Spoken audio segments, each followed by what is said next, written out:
Welcome to Control. This action game, developed by Remedy, was released in 2019 to critical acclaim. Indeed, it would even go on to win IGN's Game of the Year award. I played the game around release, all the way to completion, and generally enjoyed the experience. However, I felt the praise was a little overstated. Don't get me wrong, I thought Control was good, but I did have issues with it most seemed content to overlook. Then I returned to the game in 2021 and walked away with a different perspective. There's a lot to love about Control. When I first played in 2019, I was absorbed by its striking visuals, its slick presentation, its impressive atmosphere, and I was compelled by its narrative. The game follows the outsider Jessie Faden as she explores the mysterious Federal Bureau of Control, itself part of an otherworldly structure known as the Oldest House, during a containment breach. This vision is clearly inspired by several popular works of mystery fiction: The X-Files, Twin Peaks, House of Leaves, even Lost. But Control's biggest influence is relatively more obscure.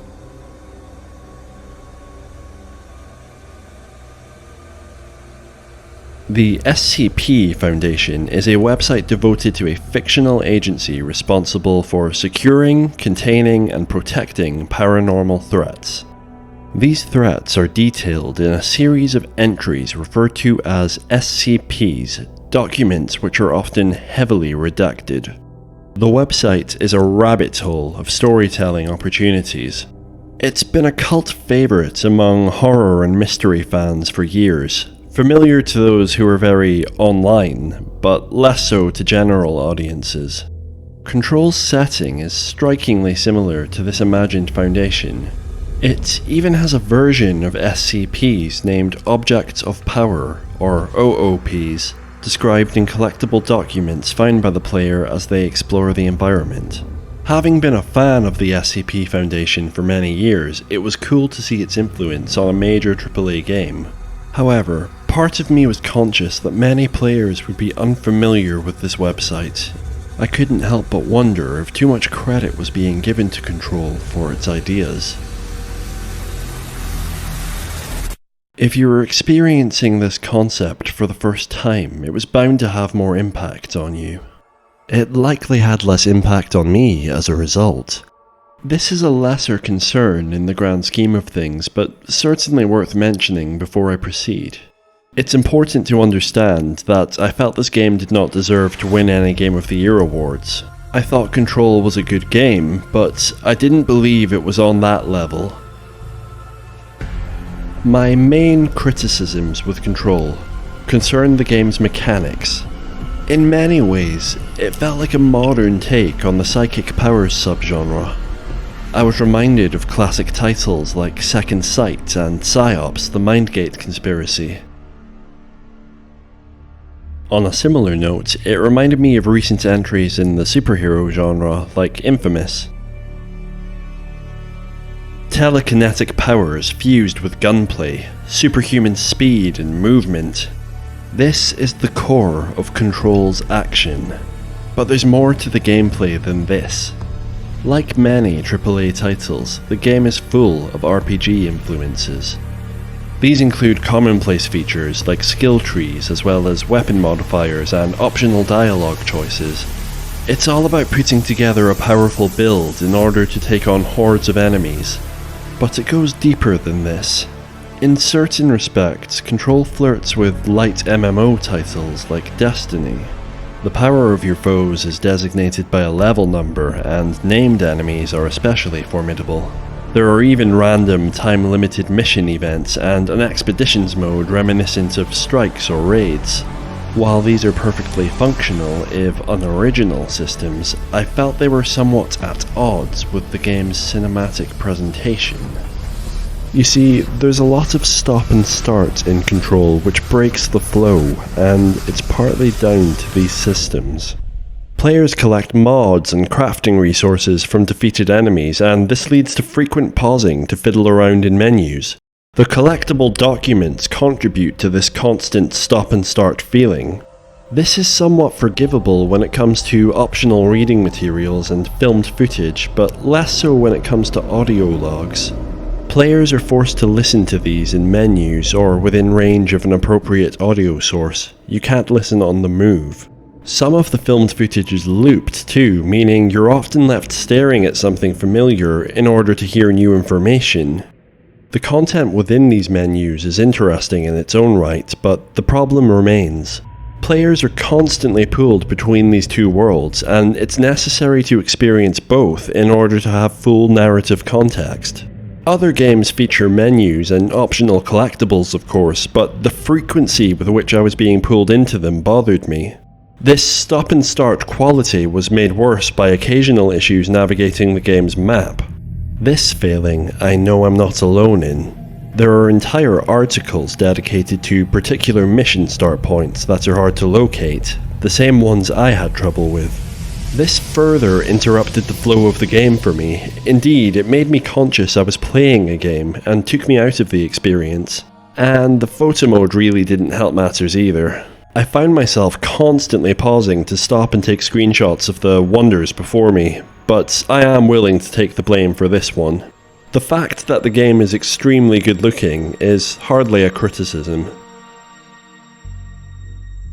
Another one of the main issues I had was I felt the game lacked imagination when it came to its central powers, and missed out on some great opportunities as a result. Levitation was pretty cool, but the evade was essentially just a dodge roll, the shield was basically just a block, and telekinesis was nothing new. The service weapon too took a similar approach to Infamous. It dressed up its relatively commonplace firing modes to make them sound more interesting than they really were. Take away the cool names and you're left with what amounts to a pistol, a shotgun, a machine gun, a sniper rifle, and a grenade launcher. Considering the potential of the game's premise, I felt that Jesse's powers could have been way more imaginative and unusual. Ultimately, I deemed Control to be a good game with utterly sublime presentation, and I felt this latter point helped to elevate its wider perception. My judgment in 2019 was that it looked more interesting than it really was, and it didn't warrant the status evoked through its awards. I seemed to be in the minority on this one, and would occasionally find myself arguing my case to fans of the game with little success. But in spite of my criticisms, Control stuck with me, and so the release of the Ultimate Edition in 2021 drew me back in for a second run. This second playthrough of the game ended up changing my perspective. Let me just get this part out of the way. I still stick by the main criticisms I had in 2019. I maintain that the game would be better if Remedy could find a way to address these issues. Nonetheless, playing the game in 2021 was overall a much more satisfying experience. This time around, I knew exactly what I was getting into, what to expect from the game. My expectations were set. I was going to retroactively assess this game for what it was, not what it wasn't. This would be a more deliberate playthrough, played at a slower pace. I wanted to re-examine the game's narrative from the start now that I had more knowledge of its lore, and see everything it had to offer. In 2019, I mainlined the critical path in a rush to get to the next story beat. I decided to play all of the side missions in this run, and attempt to find all of the collectibles I'd missed the first time around. I'd had no previous experience with the expansions either, so the Ultimate Edition would be my first time playing that content. Best of all, I was playing on a PS5 versus the PS4 I played the original on, meaning it'd run at a smooth 60 frames per second. All of these factors really helped me enjoy this game more and appreciate what Remedy had actually built. By playing more side missions, I was able to gain additional ability points and explore the skill tree more. This enabled me to experience Jesse's powers at their fullest potential, and it gave me a newfound appreciation for those I had used less in 2019. The shield, for instance, saw little use in my first playthrough, whereas now I found I could throw it into enemies' faces after use. Even Levitation came with new quirks, such as a ground slam attack complete with a superhero landing. Having the mechanics open up like this provided me with more options and gave the combat more of a dynamic flow as I switched from power to power in a kind of gleeful, murderous dance. I can safely say I missed out on the full depth and potential of these systems in my first playthrough. Moreover, I came to realise I'd missed out on so many interesting discoveries by mainlining the critical path. New objects of power with their own unique challenges and puzzles, new characters, entirely new areas of the game were revealed to me this time around.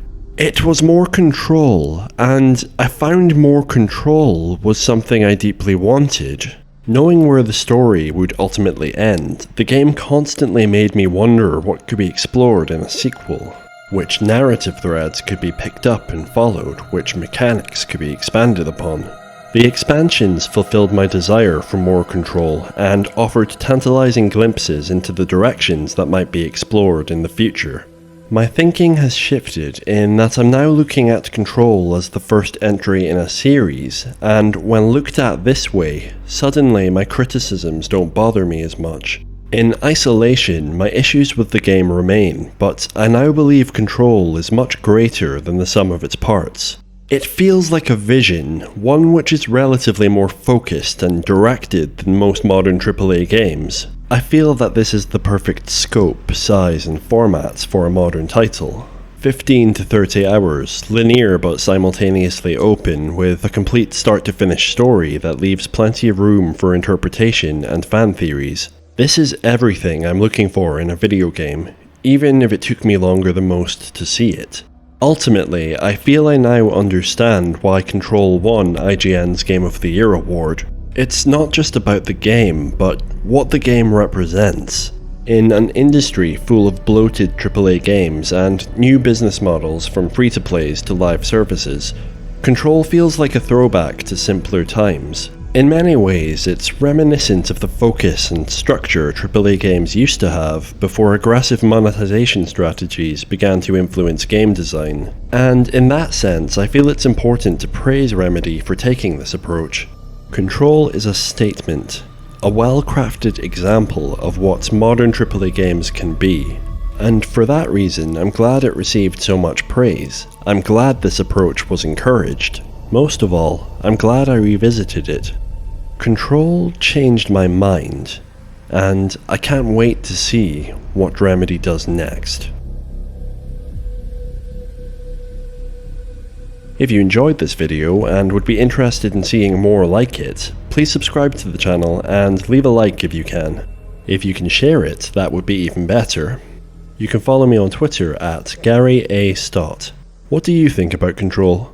Let me know your thoughts, and thanks for watching.